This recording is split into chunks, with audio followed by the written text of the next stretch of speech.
tu te réjouis de partir. Finalement, quand tu y es, tu te dis bon, c'est pas plus beau qu'ailleurs. Enfin, tu sais, et puis belle plage et tout. Tu dis bon, c'est beau, mais ok. Finalement, t'as toujours un peu les mêmes pensées qui tournent. Puis tu rentres chez toi, puis tu te dis ah, c'était quand même ouf les vacances. Vous écoutez Vivons Mieux le podcast. Nous sommes Léana et Joris, un couple de longue date qui a évolué, appris, grandi avec, mais aussi sans l'autre. Ce qui nous relie, on adore apprendre et tester des choses pour tout simplement vivre mieux. En passant d'une recette saine à un changement radical de job, on teste, on réussit et des fois on échoue. Aujourd'hui, c'est ça qu'on veut partager avec vous. On passe des heures à discuter de tous ces sujets ensemble. Alors pourquoi pas installer juste un micro entre nous deux. Dans cet épisode, nous allons parler de la pleine conscience dans le quotidien. Merci de nous écouter. Vous pouvez nous suivre sur vivre-mieux.ch. Bonne écoute.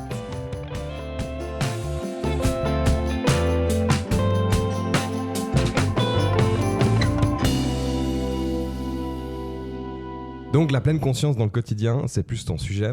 Ouais. Parce que tu as été formé là-dedans, tu as fait un CAS en mindfulness, donc pleine conscience. Donc le sujet, tu le connais. Ça te fait rire, hein? Oui. Ça te fait rire qu'on parle de ça. Donc ouais, on va parler de la pleine conscience dans le quotidien. C'est hyper intéressant d'en parler déjà parce que moi, c'est quelque chose où j'ai beaucoup de mal. Enfin, j'ai eu beaucoup de mal et encore, c'est quelque chose qui est pas tout le temps naturel, mais qui le devient de plus en plus à force de travailler. On vous expliquera un peu comment on peut faire. Mais je remarque que le seul moment où j'étais en pleine conscience, c'était en faisant de la musique. Mais que sinon, j'étais toujours en train de faire quelque chose en pensant à ce qu'il y a après, ce qu'il y a avant. Mais j'avais vraiment sur commencer tout de suite dans l'instant maintenant.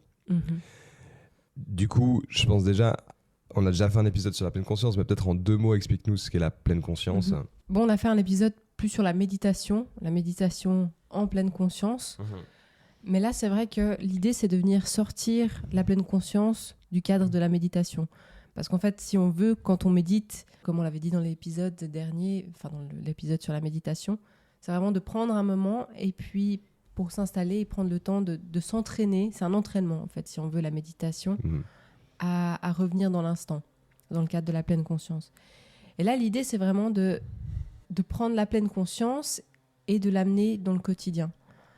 Parce que comme tu le disais, on a tous tendance à être soit dans le futur, soit dans le passé, et très peu dans ce qui se passe maintenant. Donc en fait, qu'est-ce que c'est la pleine conscience ?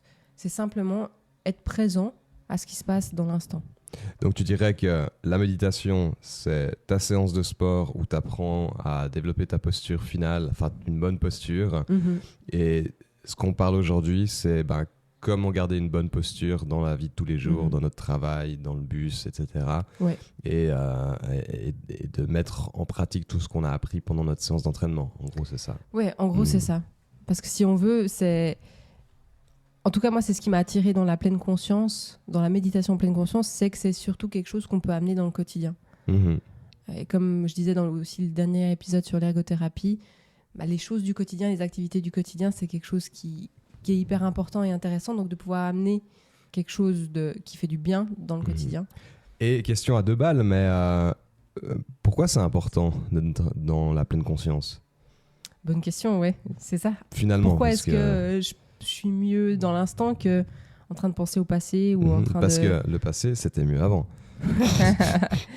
Ça peut, mais justement, si tu penses au passé et que tu dis que c'était mieux avant, prenons cet exemple, tu dis « mais quand j'avais 20 ans, c'était plus simple, j'allais juste à l'uni et puis après je voyais des amis, je me posais aucune question, j'avais pas de facture à payer. » En fait, comment tu te sens maintenant quand tu penses à ça ?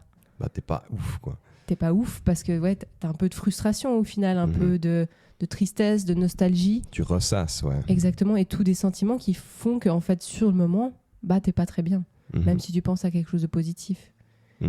Donc ça, c'est une des raisons pour laquelle la pleine conscience, c'est intéressant, c'est parce qu'en fait, tout ce qui est en dehors de l'instant n'existe pas, et donc apporte de la frustration, ou en tout cas une sorte de mal-être. Au final. Ouais, c'est que ton imaginaire qui travaille quand tu te dis que c'était mieux avant ou que ce sera mieux plus tard, en fait. Ouais, exactement. C'est pas réel, c'est vraiment... C'est pas réel. C'est que ton imagination qui pensent ça. Mhm. Je prends un exemple qui est quand tu pars en vacances Ouais. et que tu reviens. Sur le moment, pendant tes vacances, c'était génial, mais c'était pas non plus. T'étais pas à fond dedans, tu vois. Et quand tu reviens, tu te dis, ah, c'était quand même génial. Mhm. C'est un truc que j'ai eu, ça va mieux maintenant, mais c'est un truc que j'ai eu pendant longtemps où tu te réjouis de partir. Finalement, quand tu y es, tu te dis, bon, c'est pas plus beau qu'ailleurs. Enfin, tu sais. Et plus belle plage et tout. Tu te dis, bon, c'est beau, mais ok. Et puis, t'as toujours les mêmes. Finalement, t'as toujours un peu les mêmes pensées qui tournent. Puis tu rentres chez toi, puis tu te dis, ah, c'était quand même ouf les vacances. Puis t'es là, mais en vrai, c'était pas si ouf parce que t'avais. C'est après coup que t'as trouvé ça ouf. On a tendance à être des insatisfaits Mhm. constants. En Et fait. là, de ce que tu dis, enfin, c'est que quand tu es en vacances, bah, tu profites de tes vacances à fond. Puis quand tu es chez toi, tu profites de chez toi à fond, en fait. Et tu les anticipes pas trop. Quand Et tu es tu chez les toi avant de Mhm. partir, tu t'imagines pas, ouah, ça va être comme ça. Je vais enfin fuir Il y ce aura quotidien personne horrible. sur la plage. Ça sera. Non, tu te dis, bah maintenant je suis ici, je peux me réjouir de quelque chose qui se Ouais. passe dans le futur, tout comme je peux apprécier quelque chose qui se passe dans le passé ou, ou plutôt me sentir triste par rapport à quelque chose qui est dans le passé. Mais l'idée, c'est de se dire, bah, ce qui est dans le futur, c'est dans le futur, je sais pas comment ça sera, ça sert à rien que je me fasse 1000 images Mhm. mentales. Et puis quand tu arrives, bah, de simplement profiter de ce qu'il y a et sans faire toujours cette comparaison à ah mais j'imaginais que c'était comme ça ou que ça allait être plus comme ça ou Ouais, parce ouais. que du coup on crée en fait une insatisfaction constante. Plus t'as d'attente, plus tu peux être insatisfait. Ouais. Exactement. Mhm, Et c'est mhm. ça vraiment l'idée de la pleine conscience au quotidien, c'est de venir apprécier en fait ce qui existe vraiment parce que comme tu le disais, ben c'est des pensées et les pensées c'est imaginaire au final. Mhm. Tout ce qu'on pense par rapport au passé, tout ce qu'on pense par rapport au futur, ça n'existe pas, c'est que des pensées. Ouais. Et pourtant, on se base tellement sur ça dans nos vies. Je veux dire, souvent, c'est même notre identité, ce qu'on pense. Mhm. Le fameux je pense donc je suis. Bah non. Et Je ça, suis. et ça fait écho avec ce qu'on a déjà dit plusieurs fois, que le cerveau, en tout cas l'inconscient, ne fait pas de différence entre le passé, le futur et le présent. Ouais. Et forcément, si tu lui ressasses que du passé, ben lui, il a l'impression de prendre le présent pour du passé Mhm. ou le futur pour du présent. Enfin, il vit le moment, mais avec les émotions qu'on a du passé, en Mhm. fait. Et si à chaque fois on ressasse les mêmes choses, mais en fait on ressasse la même émotion négative, et le cerveau lui fait pas la différence, enfin l'inconscient ne fait pas Ouais, la le différence cerveau entre ça. croit ce que tu lui donnes. Exact. Enfin, l'inconscient. Mhm. Parce, L'inconscient, ouais. parce que le cerveau, non, si maintenant je te dis ça c'est du passé, ça n'existe pas, ben tu fais le lien, Oui. tu vois. Donc ça c'est le conscient qui comprend ça, et c'est l'inconscient que tu dois des fois discuter avec, parce que c'est un petit enfant qui est un peu tout perdu, puis Mhm. enfin pas chez tout le monde, mais souvent.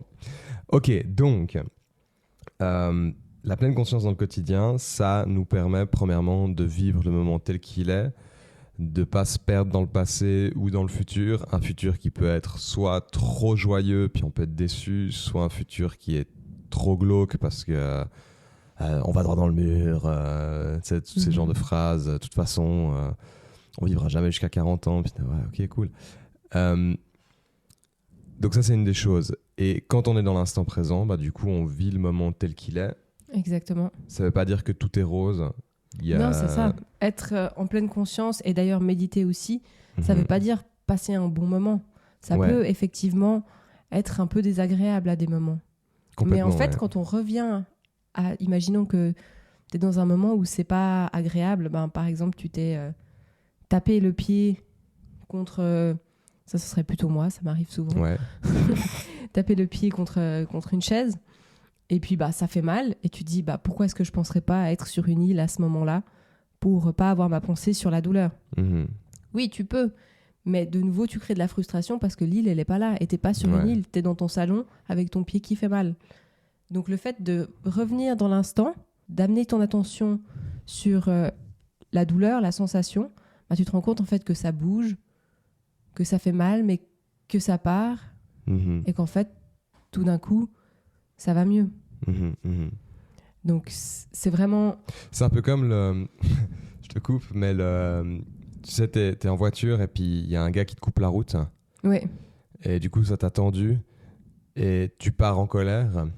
Puis du coup, toute ta journée, ou du moins pendant un bon moment de ta journée, va être sur le fait que ce type est une mauvaise personne parce qu'il t'a doublé, il doit sûrement avoir des problèmes si graves, sûrement que sa femme a dû le quitter, et c'est pour ça que c'est un con qui t'a dépassé. Tu sais, puis t'es là, en fait, ok, il t'a dépassé, soit c'est un moment qui s'est passé, maintenant on avance en fait, maintenant on n'est pas obligé de ressasser ce moment sans cesse. Et je remarque, c'est un truc que j'avais beaucoup avant. Et après avoir fait de la méditation, puis avec toi qui amène aussi cette façon de voir les choses, je vois que quand il y a un truc comme ça qui m'arrive, ok, bon, c'est là, c'est comme ça. Ok, ça m'a énervé, j'ai vu que ça m'a énervé, mais c'est pas pour autant que je dois le ressasser toute la journée. Exact, et que je dois commencer à imaginer des choses, alors que non, ok, il m'a coupé la route comme moi j'ai coupé 100 fois la route à des gens. Tu vois. Sais pas ce qui s'est passé. Exact. Et ça, on vient à un deuxième point. Pourquoi c'est intéressant de revenir dans l'instant, c'est qu'en fait, tu te rends plus compte de ce qui se passe, justement, dans toi, de tes réactions. Donc, si tu te rends compte que 5 minutes après, tu es encore en train de penser et puis d'être en colère parce que tu penses à ce monsieur qui t'a coupé la route, bah, tu peux te dire « Ah, ok, mais bon, ok, je me rends compte que je pense à ça, il est plus là. Ça ne m'apporte rien d'y penser. » Et rien que de se rendre compte, tout d'un coup, ça permet de lâcher. Parce que si on n'est pas présent, on peut rester longtemps dans des ruminations comme ça. Long. Et là, on parle de quelque chose qui est assez futile. Parce que s'énerver contre quelqu'un qu'on ne connaît pas, surtout dans une voiture, je crois qu'on peut le dire, c'est futile. Ouais. Maintenant, il y a des choses qui sont un peu plus... qui prennent plus de place et qui ont une raison de prendre plus de place, que ça soit un proche qui nous dit quelque chose qu'on n'avait pas envie d'entendre. Enfin bref, tu vois, quelque chose qui demande la réflexion. À quoi ça sert de le ressasser, même ce genre de... Moi, il y a un truc que j'aime bien faire dans ce genre de cas, c'est un petit bonus là qu'on donne, mais moi j'aime bien la règle des 48 heures. Si je reçois... bref, s'il y a quelque chose qui m'énerve, mais qui doit être considéré donc, où je dois donner une réponse, où il faut que je réagisse, j'aime bien attendre 48 heures. Déjà parce que le sommeil, ça permet de calmer ça en fait, et puis de quelque part reprogrammer le cerveau pour lui dire, pour qu'il capte les émotions, puis qu'il se dise est-ce que c'était vraiment si grave, ou est-ce que c'était juste un choc d'énervement et puis ça a passé, ou non, vraiment ça m'a frustré, c'est grave, etc. Quand on dit la nuit porte conseil, c'est ça en fait, c'est vraiment ça permet au cerveau de processer l'information et de dire ok, important ou pas important. Exact.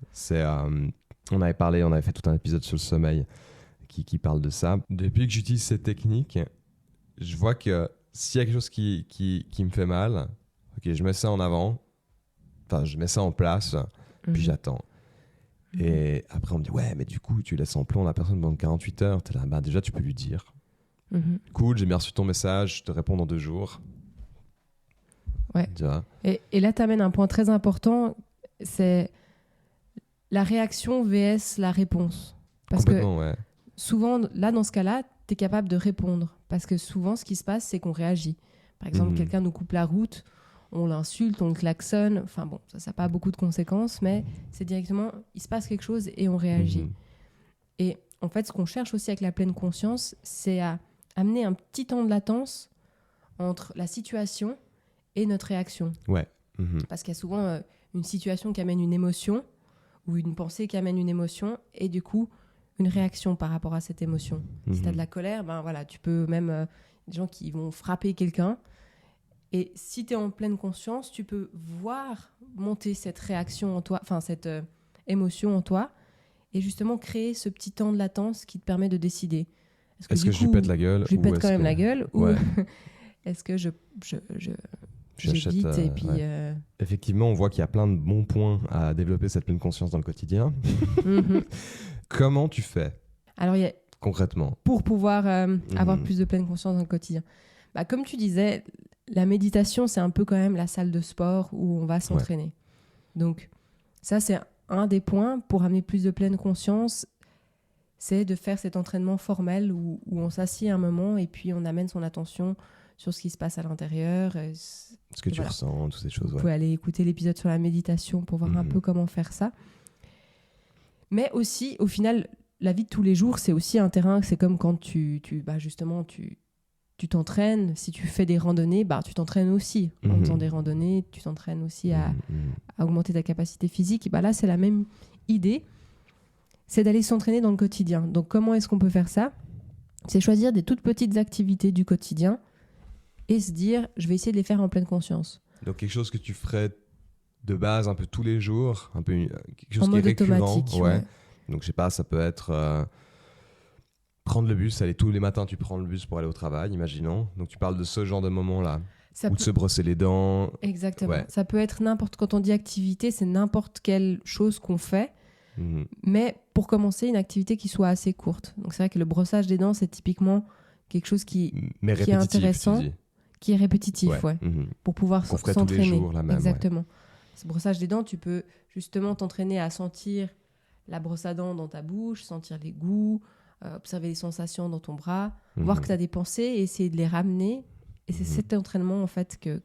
Est-ce que tu sens le goût du dentifrice, du dentifrice ouais. Et puis rentrer dans le bus, pareil. C'est pas forcément tout le trajet en bus, ça c'est presque trop long pour commencer, mais juste quelque chose qu'on fait de façon non consciente, souvent c'est arriver vers le bus, appuyer sur le bouton et rentrer dedans. Ça c'est le truc automatique, souvent tu sais même pas si t'as appuyé ou pas quand tu y penses. Tu sais pas si les portes sont ouvertes toutes seules ou... Ouais, tout d'un coup, t'es dedans. Et prendre conscience à chaque fois, ok, je rentre dans le bus, comment c'est ? Est-ce que j'appuie ? Je monte les 2 marches, c'est quel bus aujourd'hui ? Voilà, s'entraîner comme ça, et ça peut être une de ces activités qu'on essaie de refaire un maximum. Vous verrez que souvent, ces petites activités, des fois, on oublie complètement. On les fait, on s'est brossé 4 fois les dents et on s'est dit, j'ai pas été une seule fois en pleine conscience. Et puis c'est ok, c'est normal, c'est justement... C'est pas grave, C'est comme ça qu'on fonctionne. On peut arrêter de respirer plus longtemps qu'on peut arrêter de penser. C'est vraiment le fléau de l'humain, si on veut. Mais c'est vraiment... Le cerveau, c'est comme un muscle. Ouais. Enfin, c'est comme plusieurs muscles. Et là, on va venir travailler ce muscle-là. Puis, évidemment, c'est comme si, je sais pas, si on n'a pas d'abdos, et puis qu'à chaque fois qu'on se lève d'un canapé, on utilise tout le reste de son corps parce qu'on est un peu tout faible. Si on commence à travailler nos abdos, on va gentiment commencer à se lever en ayant une meilleure posture, en utilisant du coup ce nouvel atout qu'on a qui est un abdo, plusieurs abdos, jusqu'au point où on se lève de façon naturelle avec vraiment le muscle de notre corps et puis plus un espèce de... c'est un peu la même chose ici. Exactement. C'est venir entraîner ce muscle-là qui est celui de l'instant présent, de l'instant T. Et à force, dans d'autres moments, on se retrouve à l'utiliser complètement. Oui, c'est ça. Donc tu dis, des activités du quotidien, prendre le bus, se brosser les dents. Un que j'aime bien, mais parce que c'est quelque chose que je fais souvent, c'est cuisiner. Essayer de cuisiner en pleine conscience. Après, plus tu t'entraînes, plus tu peux faire des activités longues. Parce que cuisiner, c'est plus long. Mais c'est un super exercice. Mais ça peut être un moment dans la cuisine, quand tu coupes quelque chose, par exemple. Quand tu coupes quelque chose, tu sais que tu es dans ton moment. J'ai quelqu'un qui me disait, moi, je suis toujours à fond quand j'aiguise mes couteaux, par exemple. Donc, de trouver un peu ces moments-là. Et là, d'ailleurs, tu as mis un point assez intéressant. Ça veut dire enlever aussi un peu des distractions. C'est-à-dire que si tu veux être en pleine conscience, tu peux pas regarder une vidéo ou écouter un podcast en même temps que tu coupes tes légumes parce que t'es pas sur le moment présent. Ça veut dire qu'il faut pas tout le temps faire qu'une seule chose à la fois. C'est ok d'écouter un podcast en même temps qu'on fait autre chose, mais pour entraîner la pleine conscience, c'est bien de faire l'activité toute seule, sans rien d'autre. Comme manger en pleine conscience, manger son assiette sans écran. On apprécie chaque bouchée. Sans personne, c'est même... manger seul sans écran. J'ai l'impression que très peu de gens le font maintenant. Oui. Quand on est chez soi, seul, et qu'on doit manger, le réflexe de se mettre Netflix ou quelque chose... c'est facile, donc en gros, c'est pas très compliqué en fait. C'est pas très compliqué. Faut en prendre conscience et se le rappeler. Il y a un deuxième exercice qu'on peut faire. Donc ça, c'est s'entraîner dans les activités. Et la deuxième chose, c'est essayer d'intégrer on appelle ça des stops, parce que c'est l'acronyme, un acronyme comme tu les aimes bien. J'adore les acronymes. Où le but, c'est de s'arrêter. Stop, sentir, tester.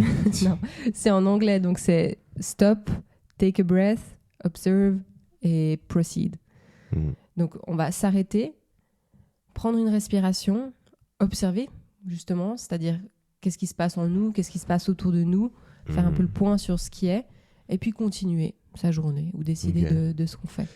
Et ça, ces stops, comment tu peux les mettre en place?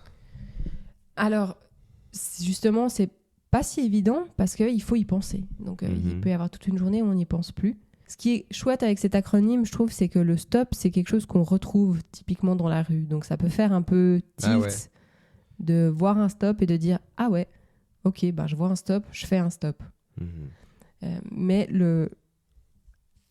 la chose que je conseille toujours, c'est de s'imprimer une feuille stop et de la coller juste, je sais pas, derrière la porte des toilettes. Comme ça, à chaque fois qu'on s'assied sur les toilettes, ah ouais, en plus, c'est le bon moment pour s'arrêter un instant, faire le point. Ah ouais, en fait, je suis complètement stressée.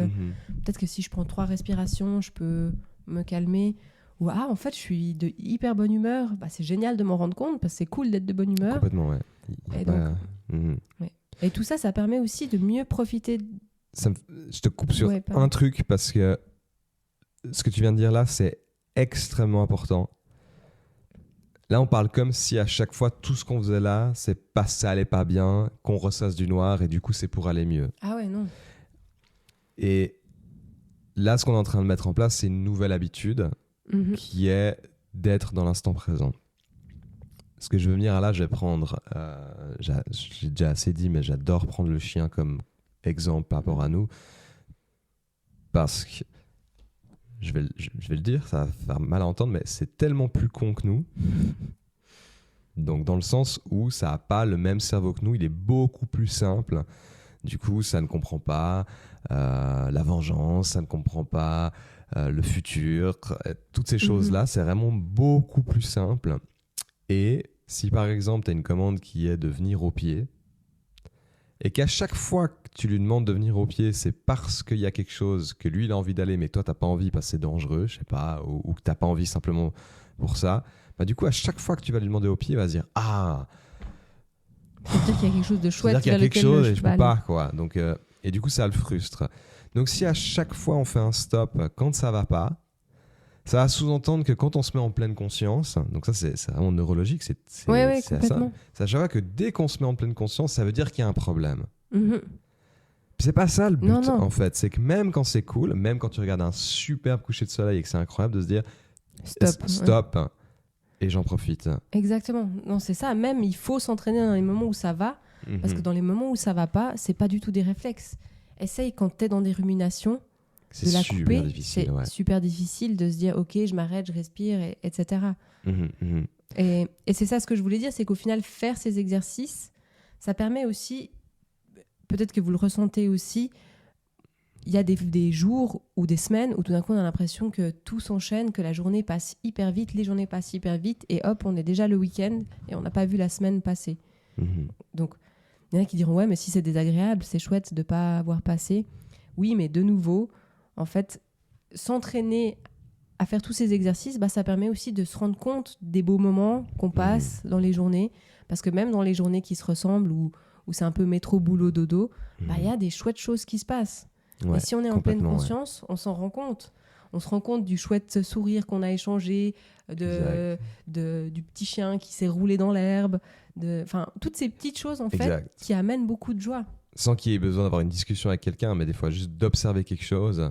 Ouais, et de se rendre compte que c'est sympa parce qu'on est là et puis qu'on n'est pas en train de penser à toutes les tâches qu'on doit faire après, mais qu'on est juste dans cet instant qui est simple où on se dit ok, mais il n'y a rien de spécial à être assis dans le métro.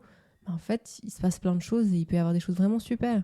Moi, j'aimerais bien partager un peu des moments de faiblesse que nous, on a. J'allais justement venir sur un que j'ai vu chez toi ces derniers temps et ça me fait rire parce que tu l'as mentionné en plus ici. Ces derniers temps, je t'ai souvent entendu t'énerver dans la cuisine. Mais à chaque fois que tu cuisines ces derniers temps, tu regardes une vidéo en même temps puis tu fais tout en même temps. Et forcément, t'es pas en pleine conscience. Tout à fait. Est-ce que tu valides un peu Je valide complètement, ouais. Ouais, c'est vraiment j'ai donné l'exemple de ce que je fais en ce moment parce que je me rends compte, je suis assez en pleine conscience pour me rendre compte que je suis pas en pleine conscience quand je fais ça. Mais effectivement, je me rends compte que je me crée des frustrations en plus parce que comme je suis pas présente à ce que je fais tomber un truc, du coup ça m'énerve, du coup je rate un bout de ma vidéo, du coup je dois mettre sur pause, je dois ramasser. Et en fait, tu fais rien de bien, quoi. j'empire un peu le moment à la Et puis place c'était pas bon ce que t'as. Non, c'est pas vrai. Mais souvent, maintenant, hier, je m'en suis rendu compte, typiquement, j'ai regardé une vidéo de 10 minutes et après, j'ai arrêté et j'ai fermé mon ordinateur et j'ai fini en faisant juste ce que je faisais. Et c'était beaucoup plus agréable, effectivement. Moi, Après, il y a des moments où on a juste besoin, où on a envie, et puis on se dit, j'ai pas le temps ailleurs, et puis je le fais. Puis au final, on se rend compte que... En fait, c'est que ça devient très vite une habitude. Parce que c'est agréable de regarder une vidéo en même temps qu'on cuisine. On vient amener ce côté dopamine au final. Exact. Et malheureusement, la première fois, c'est peut-être cool. La deuxième aussi. Puis après, tu repars dans... surtout, le risque avec ça, c'est de plus apprécier l'activité en elle-même. C'est-à-dire que plus pouvoir juste couper une carotte en étant sur la carotte, sans se dire, mais c'est nul, je devrais faire autre chose. Et on apprécie moins. Moi, j'ai remarqué un truc.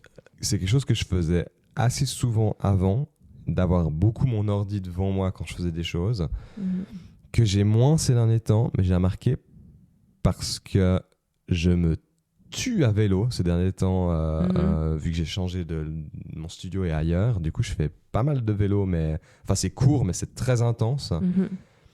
Et je vois que ça me calme la tête. Et qu'après, t'es en fait, beaucoup plus tranquille. Exact. Et je suis complètement en pleine conscience à vélo parce que, après, je suis un peu couillon, mais j'aime bien me dire, tiens, comment je peux faire pour que j'optimise un maximum mon trajet.